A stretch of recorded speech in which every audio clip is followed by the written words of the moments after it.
Bismillahirrahmanirrahim. Assalamualaikum warahmatullahi wabarakatuh. Bagi sahabat semua yang pengen langsung mendengarkan kajian, bisa skip ke menit 145. Bagaimana kabar sahabat semuanya? Semoga sehat walafiat dan selalu berada dalam lindungan Allah Subhanahu wa taala. Puji dan syukur kita panjatkan pada Allah, yang mana pada kesempatan kali ini kita bisa bertemu kembali, bisa bersilaturahim kembali lewat channel kajian Hanan At-Taqi. Alhamdulillah, pada kesempatan kali ini pula channel Hanan At-Taqi akan kembali menyajikan sebuah video kajian yang akan disampaikan oleh Ustadz kesayangan kita, Ustadz Hanan At-Taqi. Tapi sebelumnya, seperti biasa, saya akan bacakan beberapa komentar dari sahabat-sahabat semua. Yang pertama dari Usmi Ayati. Keren, Ustadz idola, sehat dan semangat terus Ustadz Hanan. Lalu ini selanjutnya dari, sebentar ya sahabat semua,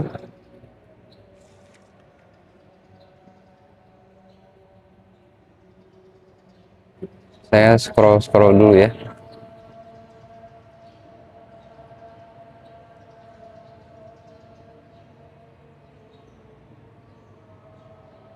Ini dari Feb.Nazwar. Sungguh inisiatif kebaikan, Masya Allah. Semoga berkolaborasi dengan lintas komunitas ini membawa jalan hijrah, ketaatan pada Allah Subhanahu wa taala, membangun semangat amar ma'ruf nahi munkar.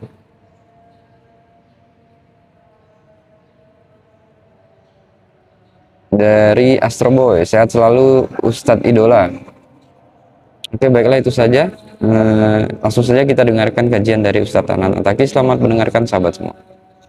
لقد سمع الله قول الذين قالوا إن الله فقير الذين قالوا إن الله فقير ونحن أغنياء سنكتب ما قالوا وقتلهم الأنبياء بغير حق ونقول ذوقوا عذاب الحريق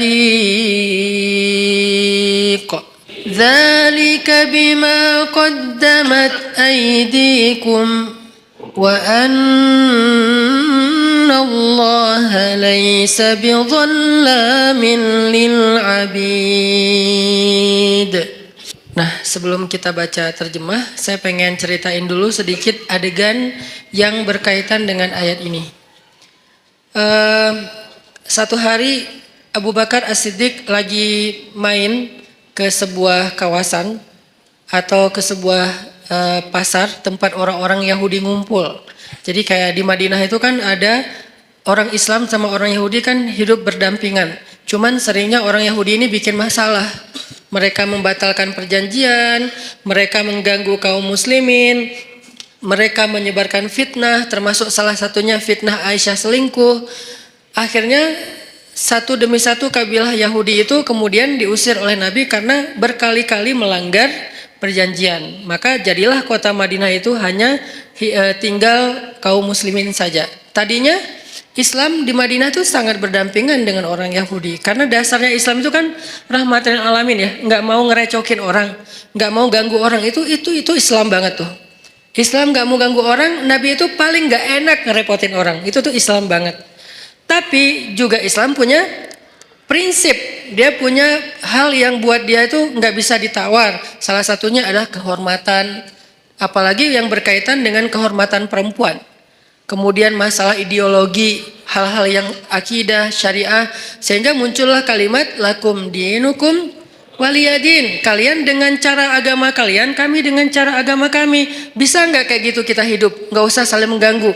Bisa, oke. Tanda tangan perjanjian, jalan beberapa lama. Ternyata dilanggar sama orang Yahudi. Sekali dibiarin, diminta pertanggungjawaban 2 kali, kemudian Nabi menuntut 3 kali, udah berkali-kali sampai puncaknya yang paling parah, misalnya kayak membunuh, mempermalukan perempuan muslimah, ini udah nggak bisa ditawar, makanya diusir oleh Rasulullah SAW. Nah, waktu itu kaum Yahudi masih berdampingan dengan Nabi. Satu hari Abu Bakar datang ke tempat main atau nongkrongnya orang Yahudi lah. Kayak kafenya Yahudi lah mungkin atau restorannya Yahudi gitu kan. Mereka lagi nongkrong. Datang Abu Bakar ke situ. Tadinya Abu Bakar datang niatnya baik, pengen silaturahim. Bukan silaturahim ya. Pengen temenan lah. Karena sebetulnya silaturahim dalam makna aslinya hanya berlaku untuk keluarga. Sebutlah dengan bahasa kita silaturahim. Pengen silaturahim sama beberapa tokoh Yahudi. Salah satunya bernama Fanhas. Nah, ketika sampai di tempat Fanhas nongkrong, Abu Bakar datang, terus Abu Bakar duduk dengan Fanhas. Abu Bakar ngobrol gitu sama Fanhas. Fanhas, kamu tahu kan Islam itu benar? Soalnya Fanhas ini siapa? Fanhas ini tokoh agama Yahudi yang memiliki ilmu sejarah yang bagus tentang nabi-nabi sebelumnya, yang dia membaca Alkitab, yang pasti di dalam Alkitab itu disebutkan tentang Nabi Muhammad. Makanya Abu Bakar ngobrol dengan Fanhas, baik-baik sih ngobrolnya. Fanhas, kamu tahu kan Islam itu benar? Kamu tahu kan Muhammad itu utusan Allah sesuai dengan yang kamu baca di dalam literasi kamu? Kata Fanhas, ya emang kenapa? Terus kenapa kamu nggak ikut aja, nggak beriman, cuma nanya doang gitu, bukan maksa? Apa jawaban Fanhas? Bagaimana saya mau mengikuti sebuah agama yang Tuhannya itu miskin, yang Tuhannya itu fakir, dan dia membutuhkan harta dari kita. Ketika dia berfirman, "May yuqridullaha qardan hasana." Itulah bedanya orang yang kufurnya kufur fikrah, intelektual, dengan kufur karena dia nggak paham. Kalau orang yang kufur nggak paham, kita toleran banget. Orang-orang yang nggak suka dengan syariah karena dia nggak paham, kita toleran banget. Ya udah, nggak apa-apa, nggak maksa. Dia nggak mau menjalankan syariat, nggak apa-apa. Tapi kalau dia mempengaruhi orang lain dengan sebuah propaganda, dengan framing negatif, dengan hal-hal yang membentuk opini publik yang salah, nah ini dalam Islam perlu diluruskan. Kalau di dalam masyarakat lingkungan bangsa kita tuh kayak beberapa tokoh sekuler liberal, salah satunya yang kemarin sempat rame bilang menghafal Quran udah nggak penting gitu kan. Ya mungkin dia kurang baca sejarah juga menurut saya, padahal itu sejarah yang paling simpel sih, nggak harus jadi ahli. Bahwa di masa Nabi selain udah ada penghafal Quran, Nabi juga menyuruh sahabat untuk menulis Al-Quran. Udah ada penghafal Quran banyak, ada Ibnu Mas'ud, ada Ibnu Abbas, ada Ibnu Umar, ada banyak sahabat penghafal Quran yang hidup di masa Nabi. Tapi tetap aja Nabi nyuruh nulis Al-Quran. Atau sebaliknya, udah ada yang nulis, tapi tetap aja Nabi memotivasi mereka menghafal Al-Quran. Jadi ada yang menghafal, ada yang menulis. Cuman belum dijilid kayak gini. Ini namanya mushaf. Kalau belum dijilid namanya nuskhah. Kalau udah dijilid namanya mushaf. Sudah satu jilid. Sehingga dari Al-Fatihah sampai Al-Ikhlas, An-Nas udah ada di sini semua gitu. Baik berbentuk fisik ataupun berbentuk platform digital kayak yang di handphone dan seterusnya. Dulu di masa Nabi belum dijilid, masih lembaran-lembaran yang terpisah. Ada yang ditulis di kulit binatang, ada yang ditulis di pelepah pohon, ada yang ditulis di batu. Sehingga sahabat-sahabat itu mendapatkan Al-Quran nggak utuh 30 juz. Lagian kan Al-Quran belum turun 30 juz kan? Baru turun sejuz, 5 juz, 10 juz, kan bertahap tuh. Sampai akhirnya turun total sebelum Nabi wafat 30 juz. Sehingga sahabat kalau baca Quran ada yang cuman di rumahnya itu 2 lembar. Ya udah itu aja terus yang dibaca. Soalnya dia nggak hafal. Ada sahabat yang baca Quran 1 juz. Ya udah itu aja yang dihafal, yang dibaca. Baru kemudian dijilid pada masa Abu Bakar As-Siddiq atas inisiatif dari Umar bin Khattab. Kata Umar, ya Abu Bakar, kenapa nggak kita jilid aja Al-Quran supaya nggak berceceran di mana-mana? Kata sahabat yang lain, ya Umar, gimana kita mau melakukan sesuatu yang tidak dilakukan Nabi? Ini pertanyaan sering muncul kan sekarang. Ngapain kita lakukan sesuatu yang nggak dilakukan Nabi? Kata Umar, seandainya Nabi masih hidup, pasti Nabi akan mengatakan ini baik. Kalau bahasa orang yang lebih fanatik lagi sekarang, tapi kan Nabi nggak melakukan. Seandainya itu baik, kenapa Nabi nggak ngelakuin? Berarti apa yang Nabi nggak lakuin berarti nggak baik. Nah ini nih pemikiran nggak terbuka. Umar itu orang yang sangat open minded banget.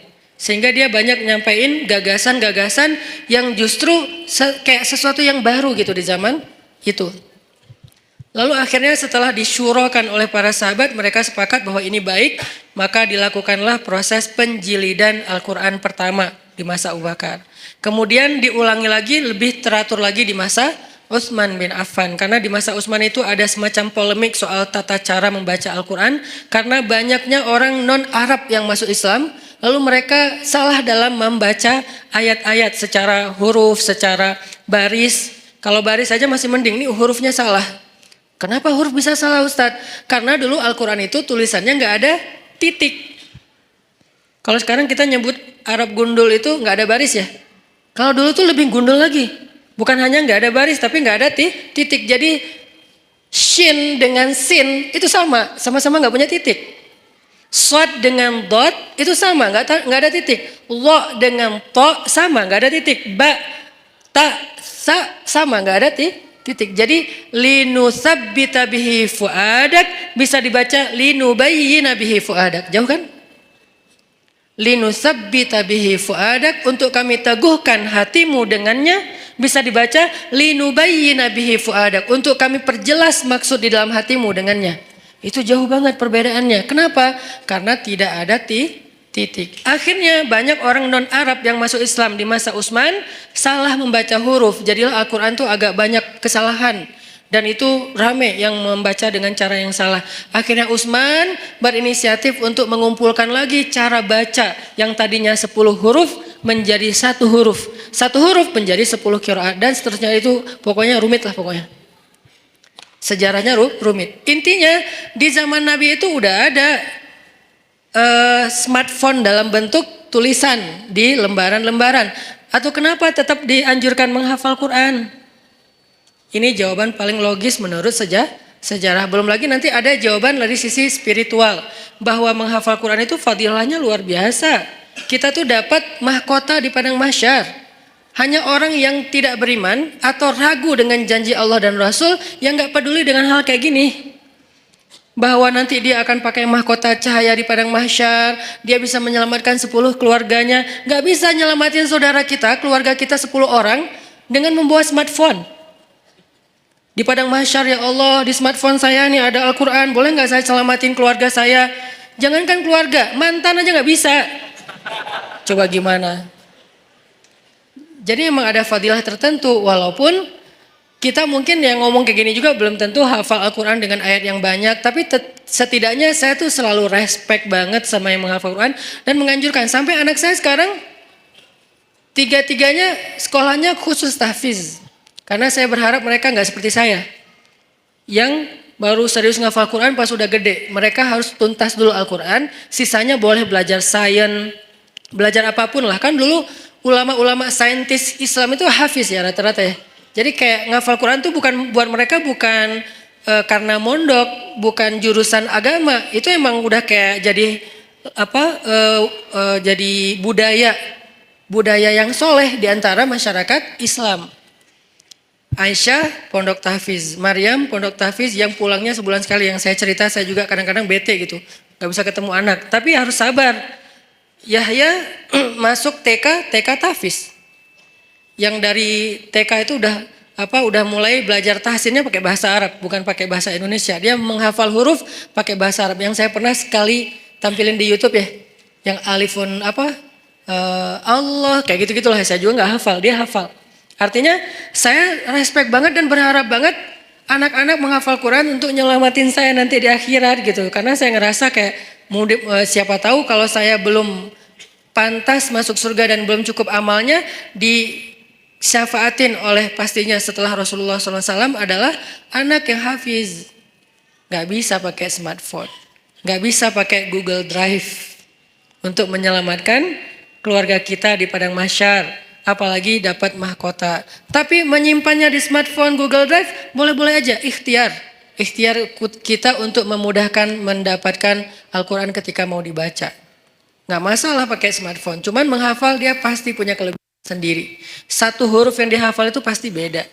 Nah ini adalah orang-orang yang pemikirannya membahayakan, ngaco. Nah Fanhas sama. Orang-orang yang tidak beriman tapi dia mempengaruhi orang lain dengan kesalahpahaman terhadap kebenaran. Itulah Fanhas.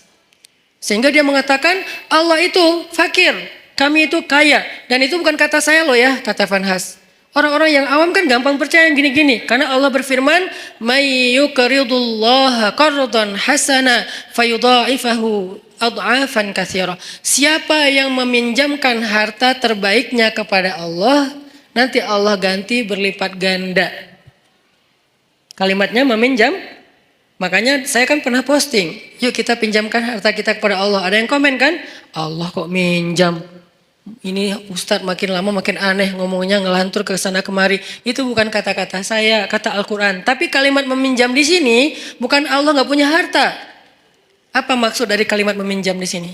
Allah pengen ngejamin bahwa harta kita itu nggak hilang, cuma dipinjam bentar, entar dibalikin lagi. Itu maksudnya. Kalau Allah minta kan berarti hilang dong. Kalau Allah pinjam entar dibalikin lagi, dan Allah itu nggak pernah ingkar janji. Ditambah lagi ada kalimat Allah ngebalikinnya nggak sesuai dengan yang dipinjam, dibalikin berlipat kali, berkali lipat. Karena tadi kebalik jadi kebalik juga kata-katanya, dibalikin berkali lipat. Nah di situ juga dikritisi sama si Vanhas. Kata Vanhas, kalau gitu Allah menggunakan sistem riba dong. Kan kita nggak boleh riba. Allah melarang kita riba, tapi dianya sendiri pakai cara riba. Gara-gara dia lagi butuh duit, nggak punya harta, minjam ke kita, biar kita mau, akhirnya dia pakai cara riba. Nggak fair dong Allah kalau kayak gitu. Marah Abu Bakar. Langsung ditonjok sama Abu Bakar Vanhasnya.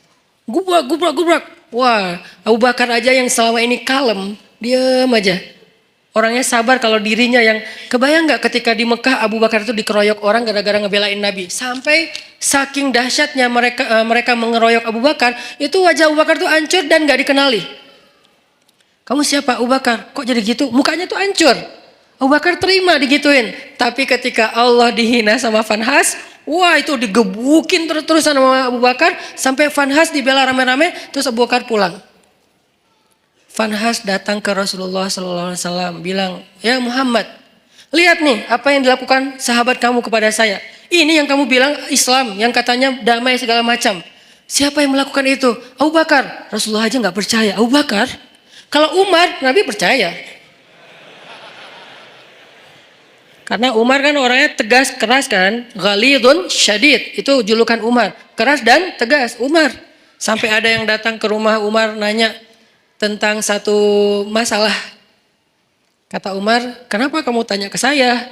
Kan ada Rasulullah di tengah-tengah kita. Jadi nggak boleh nanya fatwa, hukum tentang agama kepada seseorang ketika ada Nabi di situ, tuh nggak boleh. Salah fatal. Sama kayak kita ada ulama, nanyanya yang bukan ulama, nggak boleh nanya ke ulama aja. Makanya ketika kita nanya tentang agama bukan ke ulama, padahal di bangsa Indonesia ini banyak ulama, kita tuh udah salah.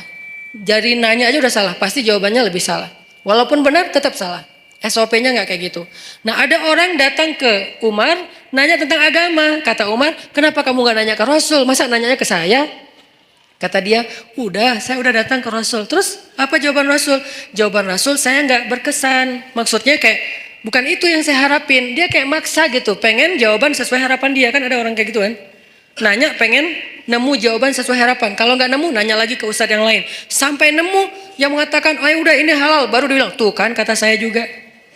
9 ustadz bilang haram, 1 ustadz bilang halal, dia ambil yang 1. Nah ini masih mending lah sesama ustadz. Ini mah Rasul.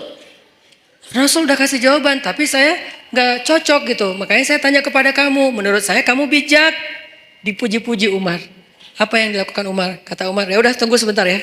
Dia masuk, keluar bawa pedang. Udah dihunuskan pedangnya. Bukan bawa pedang dalam sarungnya, dihunuskan pedangnya. Ini nih jawaban saya nih, langsung kabur tuh orang. Itu Umar. Karena Umar tersinggung, dianggap sebagai orang bijak, sementara Rasul aja ditolak. Itu penghinaan buat Rasul dan penghinaan buat Umar sendiri. Makanya Umar langsung ngeluarin pedang, orangnya kabur. Tapi ini yang melakukan Abu Bakar, bukan Umar. Orang yang gak pernah dikenal, pernah mukulin orang. Satu-satunya yang pernah dipukul Abu Bakar itu cuma berhala. Ketika dia masih kecil, diajak ayahnya untuk ngelilingin tawafin berhala. Ayahnya yang tawaf, Abu Bakar duduk nungguin. Pas ayahnya udah pergi, berhala itu dilemparin sama Abu Bakar. Lo ngapain sih orang-orang tawaf ke lo padahal nggak bisa ngapa-ngapain? Itu Abu Bakar, salah satu sahabat walaupun sedikit sekali jumlahnya, sahabat yang nggak pernah syirik bahkan di masa sebelum Islam, Abu Bakar. Salah satunya. Abu Bakar, Khadijah, Ali. Ini orang-orang yang dari sebelum Islam pun mereka nggak pernah syirik, nggak pernah nyembah berhala. Tapi yang lain pernah lalu bertaubat dan masuk Islam kemudian menjadi lebih baik. Abu Bakar yang melakukan. Rasulullah, Abu Bakar, dipanggil Abu Bakar. Lalu Nabi nanya baik-baik karena ini Abu Bakar nih. Orang yang wibawa, orang yang baik hati, orang yang lembut. Gak boleh langsung dipercayai aja nih omongan, apalagi nih Fanhas yang ngomong. Rasulullah nanya, ya Abu Bakar, ini perbuatan kamu? Ya Rasulullah. Nabi kaget. Jadi itu bukan hoax. Benar nih Abu Bakar nonjokin orang, gebukin orang. Ya Rasulullah. Ya Abu Bakar, kenapa kamu pukul dia? Apa jawaban Abu Bakar? Ya Rasulullah, inna aduwallah qala qawlan aziman annallaha faqirun wa annahum minallahi anillahi aghniya. Ya Rasulullah, sesungguhnya musuh Allah ini mengatakan satu kalimat yang sangat fatal, yang sangat buruk tentang Allah. Dia bilang Allah itu fakir dan mereka itu kaya dan tidak butuh kepada Allah. Maka ghadibtu lillah ya Rasulullah. Saya marah karena Allah ya Rasulullah. Rasulullah nanya ke si Fanhas. Fanhas, benar kamu bilang Allah fakir? Enggak. Namanya juga orang Bani Israel. Enggak semua Yahudi itu kayak gitu. Karena ada Yahudi yang lurus dulu. Enggak tahu sekarang. Tapi umat Yahudi kan Nabi Musa Yahudi yang membawa agama Yahudi. Kemudian nanti ada keluarga Nabi Musa yang Yahudi termasuk sampai Zakaria, Imran Yahudi kan. Jadi bukan agamanya, Bani Israel lah yang paling bawel itu. Ternyata dia bohong, dia bilang enggak. Wah Abu Bakar udah mukulin saya, sekarang dia memfitnah saya Muhammad. Beginikah didikanmu terhadap sahabatmu? Rasulullah bingung, mana yang benar nih? Abu Bakar mukul Fanhas. Tapi Fanhas bilang, saya nggak mengatakan hal yang kayak gitu. Saya disakitin sama Abu Bakar. Abu Bakar itu emang benci sama saya sejak dulu. Akhirnya ketika Nabi tidak bisa menilai siapa yang benar, siapa yang salah, turunlah ayat ini. Allah mendengar pembicaraan orang yang mengatakan Allah fakir dan kami kaya. Dengan segala macam kemarahan Allah juga marah tuh. Di sini Allah kayak bilang, aku juga marah, bukan Abu Bakar doang, kata Allah. Jadi Abu Bakar kayak dibela gitu sama Allah. Abu Bakar, bareng kita marah sama dia. Gitu. Kan keren ya Abu Bakar ya di situ ya. Sampai Allah mengatakan apa tadi ayatnya teh? Wa naqulu dzuqu adzabal harik, dan kami balas ucapan mereka dengan kalimat dzuqu adzabal harik, rasakan azab yang membara. Itu tuh ancaman Allah kepada Fanhas nanti di akhirat. Artinya Allah tuh merestui Abu Bakar marah. Allah merestui Abu Bakar marah. Tapi kita jangan buru-buru menyimpulkan ini terus kita langsung take action ya. Wah ini bahaya, gue tonjokin aja nih. Jangan, karena ini nih Fanhas. Yang kita hadapi kan bukan Fanhas kan, beda-beda kan. Ada yang namanya mungkin dia pakai nama Abu atau apalah kayak gitu-gitu kan. Ini nggak boleh difanhasin. Karena kalau dia difanhasin nanti jadi rame. Islam malah yang jelek juga kan. Makanya ya hadapi aja dengan argumentasi ilmiah. Hadapi aja dengan penjelasan yang meluruskan persepsi kepada masyarakat. Gak usah terpancing. Biarkan harusnya hukum yang bergerak di situ. Karena emang kewajiban seorang yang memegang hukum, penguasa. Kalau dia nggak mengambil tindakan hukum, dia bertanggung jawab di hadapan Allah SWT. Dalam arti membiarkan orang menghina Allah, Rasulullah, agama Allah. Membiarkan saja dosa karena dia mampu untuk mencegah, untuk menyikapinya, untuk menghukum dengan cara yang terbaik. Di zaman Umar, ketika Umar jadi khalifah, ada tuh yang kayak gitu tuh. Suka nyebarin hal-hal yang kayak aneh, nyeleneh tentang agama. Asalnya dari Irak. Dia ini emang tokoh liberalnya Irak lah. Dia nyebarin fitnah tentang makna ayat Al-Quran. Saya lupa tapi ayatnya apa, nanti saya cek lagi. Tapi dia kayak bikin keraguan orang terhadap kebenaran Al-Quran. Kalau dalam bahasa ulama ini disebut dengan istilah syubhat. Makanya ada istilah raddus syubhat, menolak membantah syubhat-syubhat tentang agama. Ada yang mengatakan misalnya ternyata melakukan hubungan walaupun tidak halal, tidak resmi, tidak dalam akad nikah, asalkan sama-sama rela, itu sesuatu yang dibolehkan. Ini namanya syubhat, menyebarkan fitnah tentang agama di tengah-tengah masyarakat. Ini fatal banget dalam sebuah sebuah bangsa atau masyarakat. Di zaman Umar ada orang kayak gitu. Kalau kita baca sejarah kekhalifahan Umar itu luar biasa loh. Ada orang yang dideportasi karena terlalu ganteng. Selebgram terlalu ganteng dan itu nggak ada hasil editan. Kalau saya kan ngeditnya lama kan ya, pakai editor terbaik lah, Rifat C. Tapi kalau ini nggak perlu diedit, udah emang ganteng. Rambutnya ikal sepundak, keren banget. Sampai saking gantengnya dia, cewek-cewek nggak mau nikah kecuali sama dia. Kan kasihan banget cowok yang lain ya. Nggak mau nikah kecuali sama dia. Sampai ada cewek-cewek bikin syair tentang dia, kayak bikin lagu gitu tentang dia, di aransemen dengan cara-cara yang berbeda-beda. Ada syair isinya gini, seandainya tempat tidurku hangat bersama dengan dia. Coba, syair jahiliyah namanya. Aku ingin tempat tidurku terasa hangat bersama dia. Sampai gitu terdengar oleh Umar. Nauzubillah, kata Umar, innalillah, astagfirullah. Umar kan suka keliling-keliling gitu kan. Pas dengar itu Umar nanya kepada kayak kabinetnya, siapa cewek itu? Dia fansnya. Siapa cowok yang disebut di situ? Itu. Akhirnya dipanggil cowok itu ke tempat Umar. Kemudian Umar melihat ganteng. Emang ganteng gitu.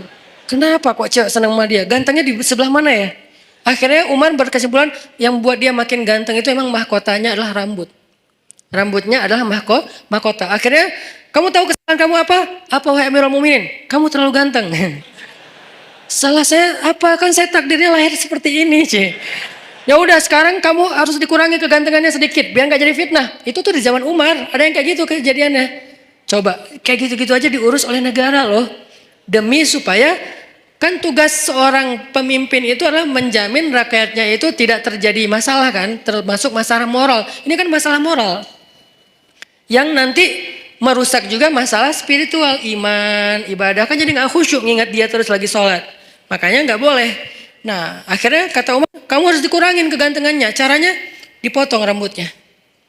Astagfirullahaladzim. Digundul, dipotong sampai habis. Akhirnya ini hak saya gimana?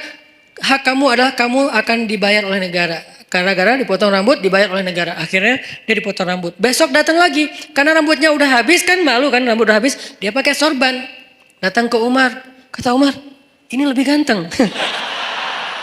Ternyata pakai sorban malah lebih keren lagi gitu. Aduh, Umar bingung nih gimana diapain. Masa dibuka sorbannya kasihan mempermalukan. Islam itu menjaga banget hak orang lain, gak mau mempermalukan. Dia tetap rambutnya dihabisin, tapi jangan dibiarin kelihatan orang banyak karena itu malu. Soalnya itu kayak aib kalau di Arab rambutnya pelontos gitu itu aib. Sehingga akhirnya dikasihlah sorban. Malah makin ganteng. Umar bingung, akhirnya Umar memutuskan dia harus dideportasi ke sebuah kampung yang isinya nenek-nenek. Kampung itu nenek-neneknya pas dia datang, gitu. Parah juga nih nenek-nenek. Akhirnya dia dideportasi ke luar negeri yang kampungnya isinya orang ibu-ibu tua, yang dia atas tindakan itu dia digaji oleh pemerintah. Ini adilnya Islam, hukum tegak tapi fair. Hukum tegak tapi fair. Dia nggak hanya dideportasi terus biarin dalam keadaan terlunta-lunta, enggak. Dia dikasih gaji oleh pemerintah. Tapi dia sendiri di tempat yang terasing. Tiba-tiba ibunya di kota Madinah datang ke Umar dan mengatakan, celaka engkau wahai Amirul Mukminin. Kenapa saya celaka ibu? Kata Umar. Karena engkau duduk bersama anak-anakmu, putra-putramu, dan engkau bersama dengan mereka dalam keadaan nyaman, bahagia, tapi engkau memisahkan saya dengan putra saya. Siapa putra ibu? Fulan _ Fulan. Oh, yang selebgram itu? Iya. Ya udah, ibu maunya apa? Saya jauh dari putra saya kangen dengan putra saya. Kamu tahu nggak sih rasanya kangen gitu kan? Terus gimana maunya ibu? Saya pengen ketemu putra saya. Ya udah, akhirnya diputuskan oleh Umar, ibunya juga ikut dengan anaknya tinggal di sana, dibiayai oleh negara. Itu tuh masa kekhalifahan Umar, sampai hal-hal kayak gitu diurus. Termasuk laki-laki yang dari Irak tadi, orang sekuler Irak yang pengen ngacak-ngacak pemikiran umat Islam tentang Al-Quran. Dia mengatakan, ini lihat nih ayat nih kayak gini-gini. Tapi dia ngomongnya kemana? Dia ngomongnya di pasar, bukan di majelis para ulama. Bukan di masjid, di pasar. Karena kalau di pasar kan jarang ada ulama nih. Sehingga orang percaya aja sama dia, sama omongannya. Dipanggil sama Umar. Tahu nggak kesalahan kamu apa? Apa? 2. 1. Kamu sudah menyebarkan fitnah agama di tengah-tengah masyarakat sehingga mereka ragu tentang Al-Quran. 2. Kalau kamu nggak ngerti ayat itu, harusnya kamu tanya kepada ulama, bukan nanya kepada orang awam. Atas kesalahan yang fatal ini, maka saya hukum kamu dengan dicambuk. Karena dia udah nyebarin banyak fitnah. Orang sampai ragu nggak mau lagi baca Quran. Orang menganggap Al-Quran itu nggak otentik segala macam. Itu kan banyak kan obrolan orang sekuler tentang kayak gituan. Akhirnya dicambuk dan diancam. Kalau kamu masih melakukan hal yang sama, maka saya akan berikan hukuman yang lebih berat. Akhirnya dia pulang ke Irak dan sejak itu dia taubatan nasuha. Itu terjadi. Alhamdulillah, itulah tadi pembahasan dari Ustadz Anan Ataki. Mudah-mudahan bermanfaat buat kita semua dan bisa kita amalkan dalam kehidupan sehari-hari. Semoga Allah selalu memberikan kemudahan bagi kita semua untuk melaksanakan perintahnya dan menjauhi semua larangannya. Seperti biasa, sebelum saya tutup pembahasan kali ini, mari kita sama-sama bacakan mari kita sama-sama bacakan doa kafaratul majelis ya. Yang hadisnya berbunyi dari Abu Hurairah radhiyallahu an berkata, Rasulullah shallallahu alaihi wasallam bersabda, barang siapa yang berada pada suatu majelis, kemudian pada majelis tersebut terdapat banyak perkataan yang tidak berguna, lalu sebelum beranjak meninggalkan majelis tersebut menyatakan hal yang ini, yaitu kafaratul majelis, kecuali telah diampuni baginya apa yang ada pada majelis tersebut. Hadis riwayat Tirmizi. Mari kita sama-sama bacakan. Bismillahirrahmanirrahim. Subhanakallahumma wa bihamdika ashhadu alla ilaha illa anta astaghfiruka wa atubu ilaik. Yang artinya, Maha suci Engkau ya Allah, dan dengan memujimu aku bersaksi bahwa tiada Tuhan selain Engkau, dan aku mohon ampunanmu dan aku bertaubat kepadamu. Baiklah, itu saja video pembahasan pada kali ini. Bagi sahabat semua yang pengen komentarnya dibacakan, silakan berikan komentar terbaiknya di bawah ya. Sekali lagi terima kasih. Wassalamualaikum warahmatullahi wabarakatuh.